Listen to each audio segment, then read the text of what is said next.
Good morning. Welcome to the Doctor is In, Ask Dr. Already. Today is Thursday, May 28th. Always have to check. We're glad that you're with us. I'm Sybil Madison, the Deputy Mayor for Education and Human Services, here with Dr. Allison Arwady. Morning. Our Commissioner for the Chicago Department of Public Health. We're here to give you the latest on COVID-19 in Chicago, as well as answer your questions.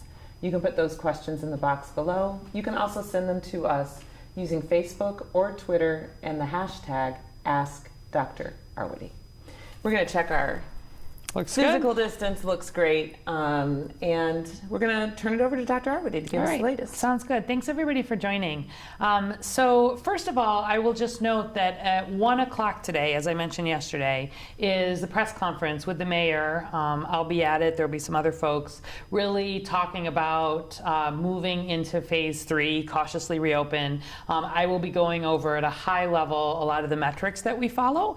So please tune in then if you would like to see that. We'll obviously be posting it online as well. And then tomorrow during Facebook Live at 11, we will go over in some more detail all of those metrics. And we're actually going to have, I believe, both of our main epidemiologists or data scientists from CDPH on with us. So Nick Prachand, who is our Director of Epidemiology, and then Peter Rusto, who leads our communicable disease epidemiology work. They've been sort of tag teaming, and they have teams of data scientists under them. But I think they're both going to come on actually tomorrow to answer questions. So it'll be a pretty data-focused day tomorrow. And I encourage if people have questions, you can put them in advance. And obviously we'll take real-time questions. But in the meantime, at a high level, as always, you can go to chicago.gov/coronavirus for the latest data right up at the top. We are at 43,716 cases of COVID-19 and 2,020 deaths among Chicago residents. That was an increase of 383 cases and 39 deaths since the prior day. It's our second day in a row of sub 400 new cases, which is good progress. Some of that is driven by still that decrease in testing that we see over Memorial Day weekend. But nevertheless, we like to see those lower numbers. I will note that Illinois is at 114,306 cases and 5,083 deaths. So just in the last 24 hours, Illinois crossed the 5,000 death mark. Actually, the U.S. crossed the 100,000 death mark. Illinois crossed the 5,000 death mark, and Chicago crossed the 2,000 death mark. So all of those happened in the same 24-hour span, actually. I'll note that we've now performed nearly 204,000 tests. Our 7-day average is over 5,000 tests per day, 5,303. Our percent positivity is at 16%. So tune in for some more details about reopening metrics this afternoon. But I did think maybe I'd show some maps because we haven't looked at those. Remember, the team continues to update these, most of them 3 times a week, some of them once a week. So these were just updated yesterday, May 27th, and the first one that we pull up is just our number of confirmed COVID-19 cases. This is cumulative cases. So from the beginning, where have we seen the most cases? As always, the darkest represents the most cases. So you can see in the zip codes that are that darkest blue, we've had anywhere between 1,500 and almost 3,000 cases in each of those zip codes.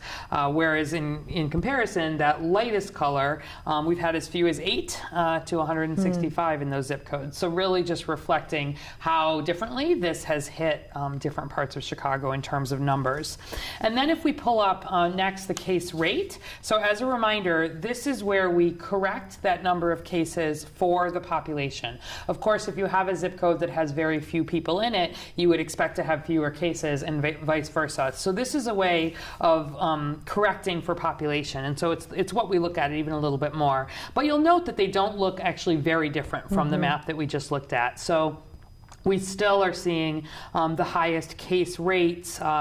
There's, sort of around the city here, both up north in that 60639, and then in the southwest and sort of west sides have been the highest.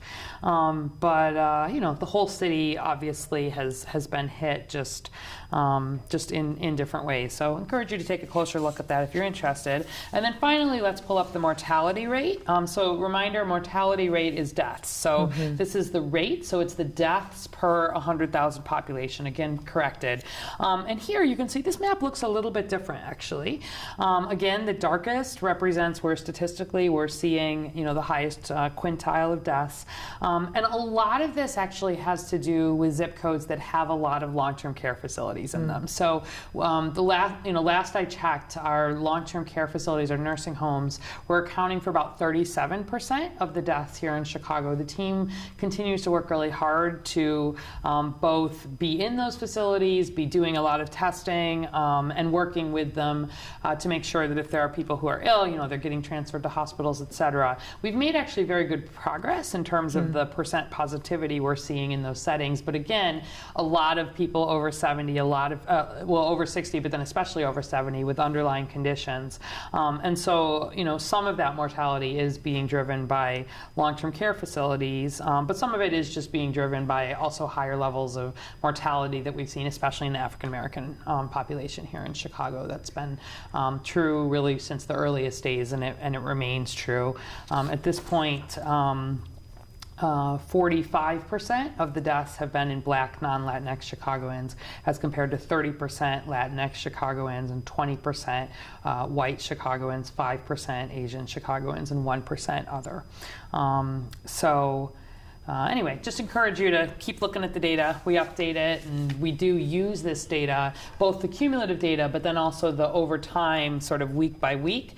We look at percent positivity, we look at new cases, and we adjust our response to really try to make sure we're being as responsive as we can to stay in front of the outbreak at all points. All right. You ready for questions, Doctor? Ready for questions. All right. City Pink Thomas from Facebook. Is there science about wearing your street shoes indoors?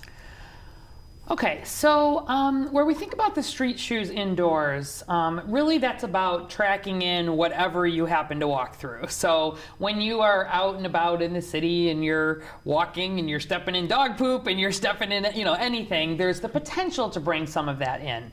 That said, the risk is relatively low, and I don't have major concern for COVID, if that's what the question is related to, and shoes.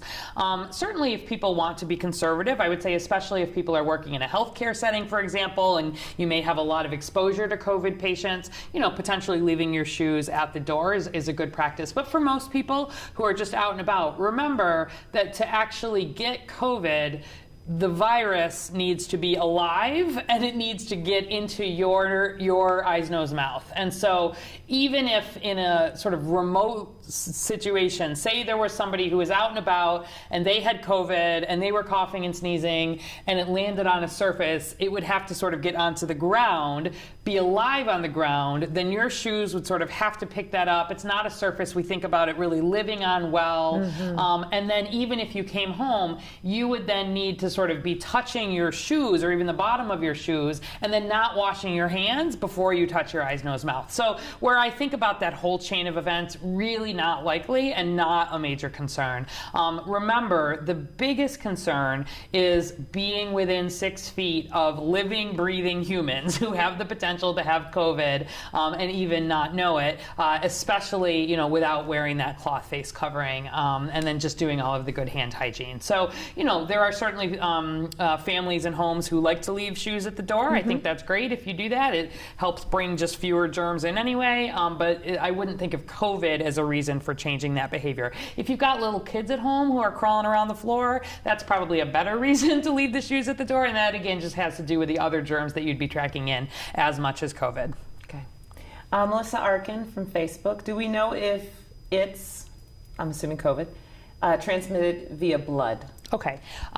We have no reason to believe that it is transmitted by blood. Respiratory viruses broadly, remember, are through the respiratory tract. So again, they are getting into your nose, your lungs. They're getting into, getting in through your eyes, nose, mouth, mostly your nose and mouth, into your respiratory tract, getting into your trachea, getting into your lungs. And in the same way that the flu is not spread by blood, the common cold is not spread by blood, blood. We have no reason to think that COVID is spread by blood. And so, for example, we've not seen any examples of COVID being transmitted through blood transfusion or anything like that. So it's one of the other reasons why we don't have a lot of concern for mosquitoes. We were getting a lot of questions about mosquitoes a few weeks ago, yes. and that is not a concern. Okay.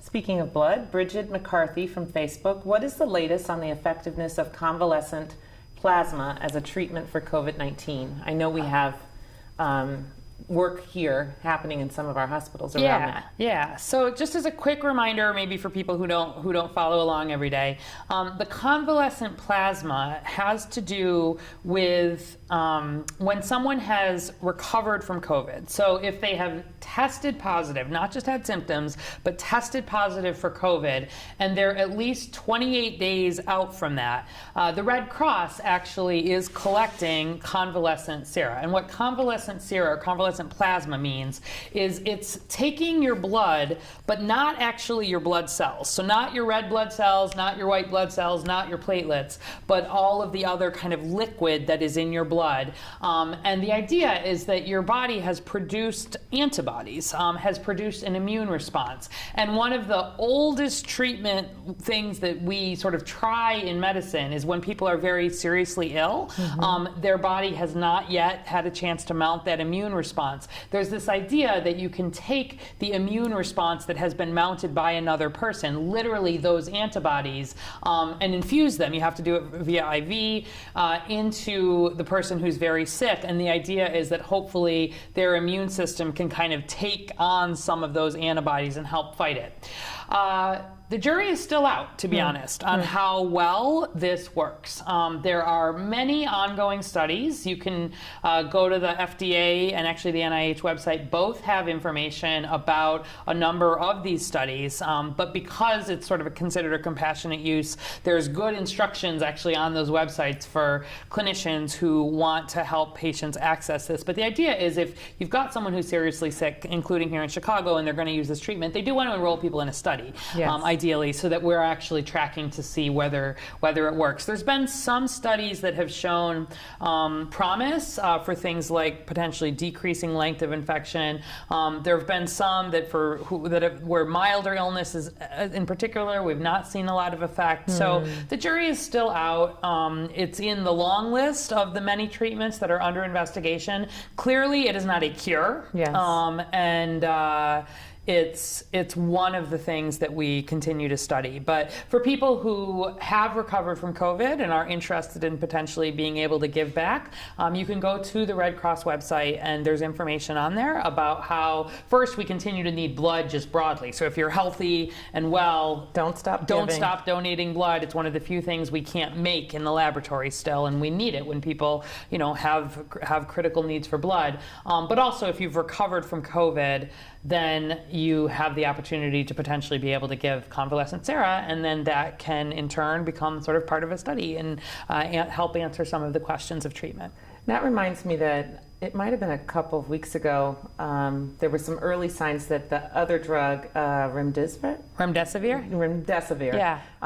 It seemed like there were some early signs that there was some promise there. Yeah. Any update on that? Yeah, that one is still, so what happens is that the drugs get sort of, they move through kind of different levels of this approval. And so the plasma is still in what's called an investigational new drug, an IND, which means that it is available because there is some sense that it probably helps, at least in some cases, and you want to make sure that you're making things that may help available to people, especially if they're critically ill and there's a good chance they may die anyway. And there's sort of a thought that it is worth the risk of potentially it not working as well, because the risk benefit of not having access to a potential treatment is sort of worse. But then once they've shown some promise, they will sort of move into that next. They'll get this sort of authorization. And it's still in a kind of preliminary stage. It's kind of like, the tests are getting these emergency use authorizations. Yes. A similar kind of idea happens on the drug side. And so remdesivir is one of the few drugs that has actually gotten that next phase of that there has been some evidence that certainly it helps. But in the same way, it is not a cure. Yes. it just has shown evidence in terms of helping some people who have been critically ill, again, in lessening the time. And there are ongoing studies to understand which patients benefit most from it, which do not. Hydroxychloroquine is another one that certainly had a lot of attention. I saw France actually has just pulled and said, we're not impressed by any of the data on it. We're not considering it sort of a treatment.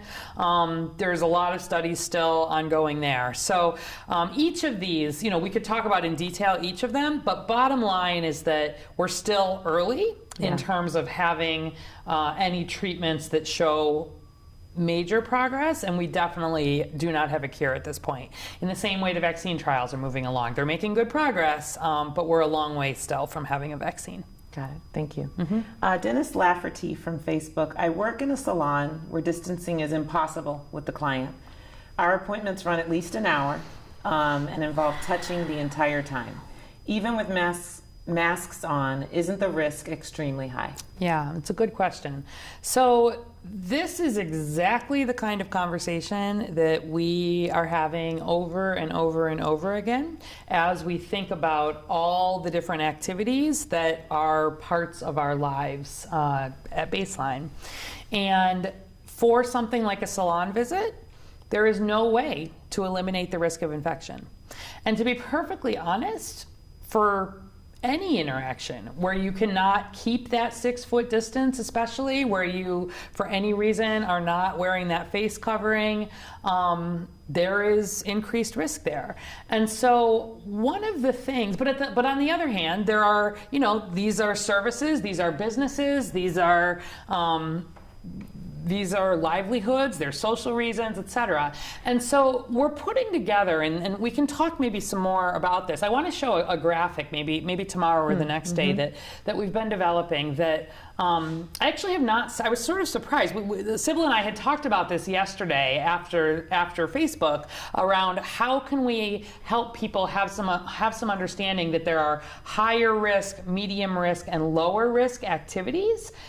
And those higher risk, medium risk, and lower risk activities, I want people making individual decisions about them, not just based on how badly they want to do something, but actually on the low, medium, and high risk of a severe outcome. So I want people thinking of yourself. So first of all, think of yourself. If you are over 60 and you have a underlying health condition, for yourself, a high-risk activity right now is not a good idea. But it's not just yourself, it's also thinking of others. And so if you live with someone, if you are in close contact with someone who is over 60 or who has these underlying health conditions, that also is probably not the best activity to be taking right now. And so we're making this grid a little bit that says, if I am in the highest risk, either, and the way we sort of defined it is that the lower risk for outcome is I am under 60, I do not have an underlying health condition,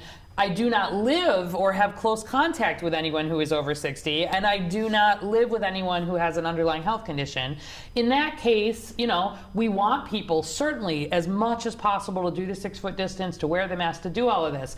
But probably something like a salon visit would be a lower risk in terms of a severe outcome for that person. Whereas if you're in that highest risk category, you're older and you have a underlying condition, or you are in close contact with someone who is older and has an underlying health condition, I don't want you at that salon, to be perfectly frank. Not right now, not where we still have so much COVID out there.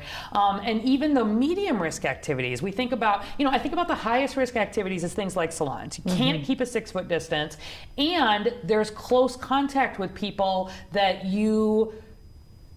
they themselves can't keep a 6-foot distance, or you don't know, right? You're in contact with a lot of people, crowds. In that medium risk, it's things where maybe you can't keep a 6-foot distance, but it's a short interaction. Right.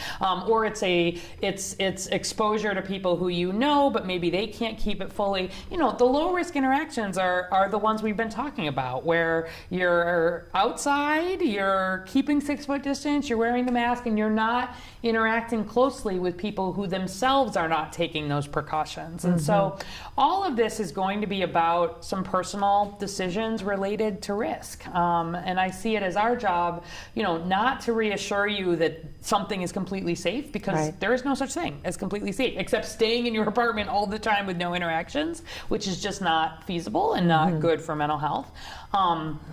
But there is definitely a kind of a risk there. And so, I appreciate that question, that for people going to a salon, for people working in a salon, it is a higher risk activity than a lot of the others. So even as we start to think about opening those up in as safe a way as possible, it does not completely eliminate risk. And that makes me think that it's not just the people who would go to the salon, but it's the people who work there or work in some of these settings. That's right. Yeah. And so we've thought about in salons, just to kind of maybe talk in a little more detail here, things like, basic things like making sure that we're keeping good records of anybody who's been in the salon, and not just in the salon, but who actually, did your hair or did the service, so that if somebody turns out to test positive, right, whether it's a customer, whether it's a staff member, we are very quickly able to sort of do that connection and sort of limit further spread. Also do the contact tracing. And also do the contact tracing, exactly, that's what that is. But also things like, not having people unnecessarily wait in salons, certainly wanting to have the masks, those are going to be important. So we even talked about sort of in these very early phases, right? It's probably not going to be beards and sort of facials and some of that stuff, because if you can't keep the 6-foot distance and you can't wear the mask, that's like even worse in terms of risk. But none of this is going to be without risk. It's just not. Right. Laura Rebout Carlson had a similar question, which I think you've already asked. Are you concerned about beauty shops because no 6-foot distancing? So you just said I just said it. And I do want to make clear that as we make progress in this outbreak, right, we still are at like 15-20% positivity. That's a lot of COVID still out there. We're having hundreds and hundreds of new cases every single day. As we continue to make progress, that risk will go down, and it will, over time, it will become safer, hopefully, right? As long as we make progress here, it will become safer for people in those medium risk categories to do the higher risk and sort of vice versa activities. But the risk is still gonna be there. And so I also think it's important actually to think about this being additive, right? So say you have been home all of this time, and then as things open up, you sort of go back to work. That's a fair bit of new exposure right there. Maybe you don't add, I've got new exposures at work, plus I'm going to all the restaurants, plus I'm going to the salon, plus I'm sort of doing all of these activities, recognizing that each of those carries some additional risk. So maybe if I really need to go to the salon, I'm not also sort of doing restaurants at that point, and sort of vice versa. But it all depends really on my risk, and it's not just me. It's thinking about others. Like, that's what we have to do here, and recognizing that when I am doing higher risk activities, it's not just me, it's anybody who I'm potentially in contact with. There's this sort of, we were thinking a little bit about some of the safe sex actually analogies here, and it's this idea of sort of monogamy and having limited interactions versus having a lot of potential interactions and more potential for spread, and particularly if there's more disease out there. You have actually kind of similar ways of thinking about it with this. And I think a lot about that household bubble that you talk about. And we're expanding our bubbles. And if you're expanding your bubble at work, and then you expand it at the restaurant, and you expand it, that's kind of related to that additive piece. Right? And there are just riskier people. By definition, a healthcare worker is a riskier person. And so that, we sort of thank them for the risk because we need them to take care of it. But that also means where you're thinking about who's coming into bubbles, if you've got your very highest risk people in terms of severe outcome, you don't really want the closest contact with the highest risk activities, like caring closely for infected COVID patients. Okay. You mentioned mental health and how important it might be for some people to start getting out, and we've been cramped in. There's as the public health department, what kind of things are you following around mental health indicators, and how we're doing as a city in terms of just our wellness? Yeah, absolutely. So, our behavior, so first of all, in terms of the first part of that question, just a reminder that being outside by yourself is safe. And I want people to do it. It's good for your health. I want you getting some exercise, getting your heart rate up. I want folks doing that. The danger becomes where you're having those close interactions with others. But we are tracking a lot of mental health and behavioral health indicators at CDPH. We do anyway at baseline, but I think especially in the time of COVID, where we're thinking about unintended consequences a little bit. We know that people are under a lot of increased stress at this point. Yes. We know that we tend to see substance use go up, alcohol and other substances. People will sometimes have ways of coping. It's not the healthiest way to cope, but we know people do tend to use that at times. We've heard high numbers of calls to domestic violence hotlines. We've seen, sort of other changes. So just to kind of give you a sense, some of the things that we follow, we've actually not seen a lot of changes in compared to a year ago, which is good. We have to kind of keep monitoring, but we followed not just, we've seen increases in sort of people reaching out for mental health, which is good. We want to see increases in that. So we've absolutely seen, more calls to NAMI for mental and support services. So that's really good. Probably it's a sign of also more increased concern, and we follow some of that, but we're seeing people reaching out. We've not seen, at this point, increases in some of the more serious mental health indicators. So we've not seen more calls to 911 for psychiatric emergency, for example. We've not seen significantly more, I should say. We look at, is there more than a 10% difference in sort of Q1, for example, compared to Q4 of last year or Q1 of the year before. We've not seen statistically significant increases in mental health transports that require Chicago Police Department. We've not seen significant increases to 911 for suicide attempts or altered mental status at this point.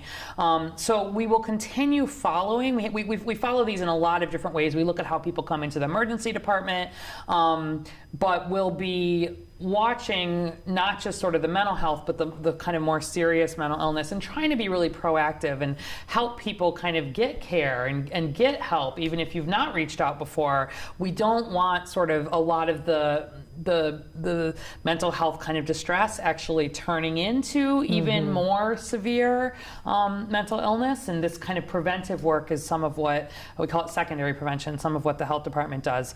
Domestic violence, the hotline has had increased numbers, but at least where we look at Q1, we've not seen statistically increased in terms of domestic battery, where we look at the CPD numbers or some of the intimate partner violence coming in through the emergency department, calls to 911 necessarily. So it's early. I don't want to sort of make a call one way or the other, and some of this was early in terms of COVID, but I just want you to know that we are watching these things and in the same way that we sort of watch COVID day by day by day, as a health department, we monitor these kinds of indicators, not day by day, but sort of month by month and quarter by quarter.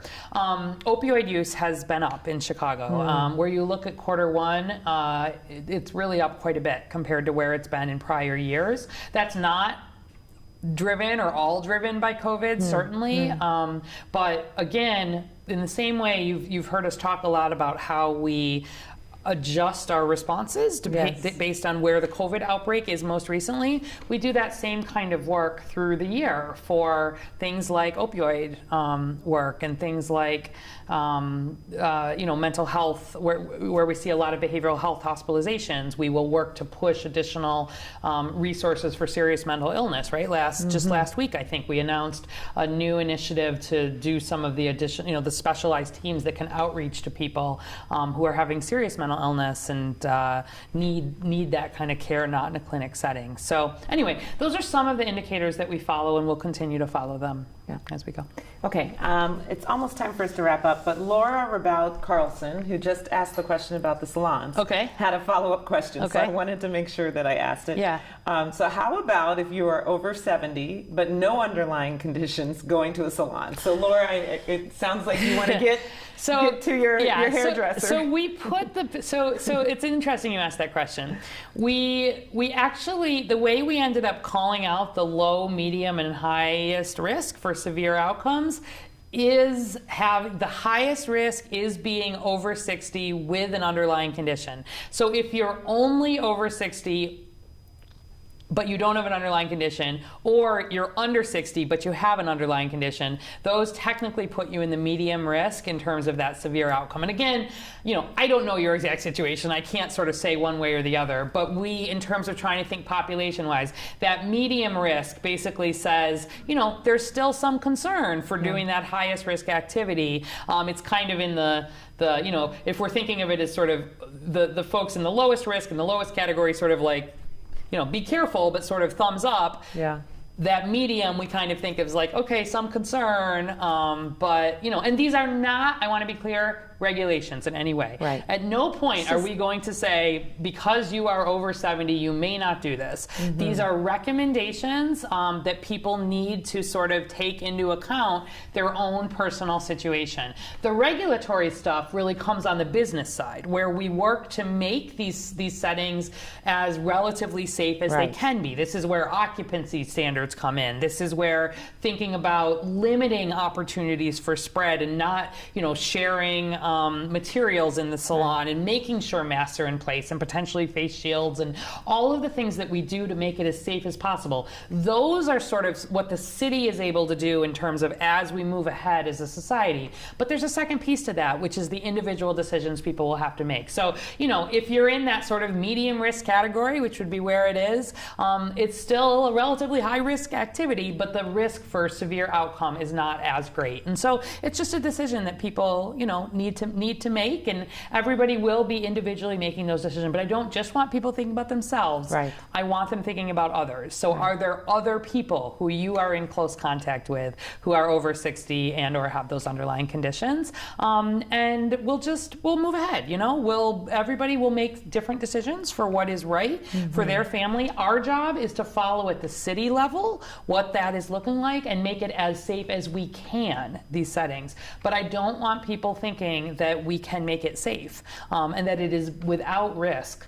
The risk will continue to go down if we continue to keep the 6-foot distance as much as we can. If you do go to the beauty salon, that's sort of a higher risk activity. Please make that your one sort of high risk activity for now. You know what I mean? Like, don't add a lot of other high risk activities and go in crowds and start doing this. Like, just be careful. And if we're all careful and we think about others as much as we think about ourselves, I am very confident that we will continue to see progress here and really get through this well. Yeah. All right. Thank you for those questions, Yes. Laura. And really underlying kind of our own personal but family risk assessments and that people, we're making. I know how important that sort of interaction can be at the salon. I know, you know what I mean? It's just, you can't make an individual set of guidance for every person in Chicago. You set risks and then people make the decisions they are. But just think about it being a cumulative risk and limiting opportunities for spread in the ways that you can as you prioritize the activities that are most important sort of for you and sort of most essential. But essential can mean different things to different people. Yeah. The city is cautiously on the verge of reopening. Yeah. And we each should be cautiously thinking about reopening from a personal and family perspective as well. Exactly. There's the societal stuff and then the individual sort of what can I do to limit risk while opening my bubble a little bit bigger and while adding on activities that are sort of the most essential for me, whatever those may be, and doing some of that individual calculus. Okay. You got some good stuff for us in these last I sure hope so, yes. I do. Okay, so one thing, actually, there's a good list here. So we talked a little bit, and I believe actually at the press conference this afternoon, there's going to be a little bit more about this, but the city has set up a PPE exchange, which is really a pretty cool, novel idea, I think.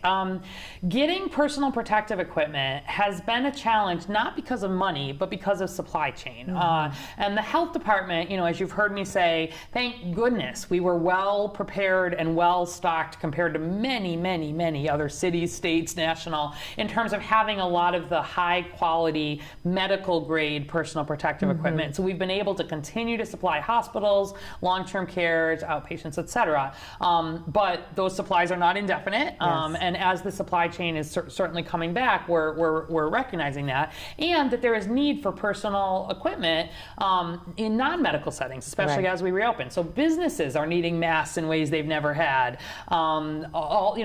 Shields and plexiglass and all sorts of like the materials that will be needed to be as safe as possible. And so there's been this work to set up a kind of a PPE market where people who produce this sort of material here in Chicago get paired up with Chicago-based businesses or dental offices or anybody who's kind of needing personal protective equipment. And it's just a marketplace that sort of has certain standards in it so that you're able to actually access the materials that you need. And I think it's a good idea. It's really about facilitating access for especially small businesses and nonprofits. And you can register if you run a small business or a nonprofit in Chicago. You can register to join the Chicago PPE market. Doesn't cost anything. It's just a way to be able to access the ability to get these supplies. So you go to www.chicagoppmarket.com. So check it out, especially if you've been thinking about how to get PPE for your organization. Faith-based, there's lots of opportunities. A great way to support the local economy too. Yep.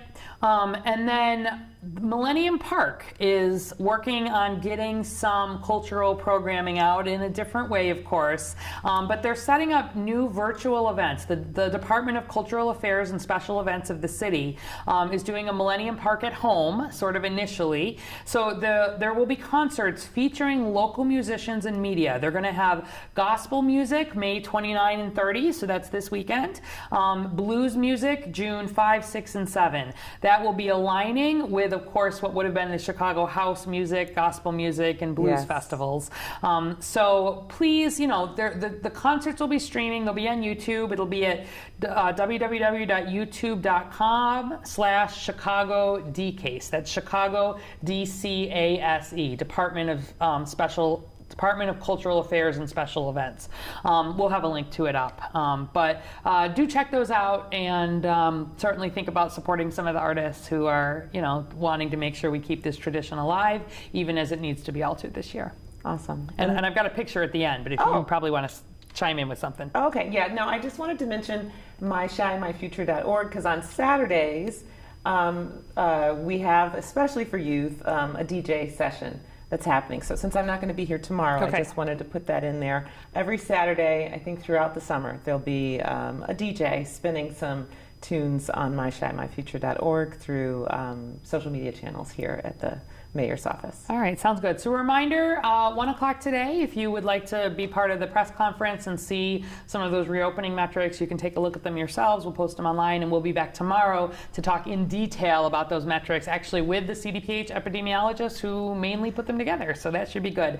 And we're finishing off with a picture from Boys Town. So recognizing that there are many more people riding bicycles now than we have seen previously, there are some they've almost doubled the neighborhood's bike parking capacity up to about 125 on Halsted Street. And in time for Pride Month, which is coming up, they've actually put in some new sort of rainbow bike racks too. So that's what we've got a picture of here. Again, just some physical infrastructure, recognizing Pride Month, but also recognizing that there are more people riding bikes than we've maybe seen, and probably will continue to see as we move ahead. So thanks for sending that in. All right. So back tomorrow at 11. Yep. Until then, we encourage you to stay home. And save lives. We are under the stay-at-home order, and we need people hanging in there, even as we are excited to start talking about carefully moving toward this next phase in the days and weeks to come. All right. Thank you, Chicago.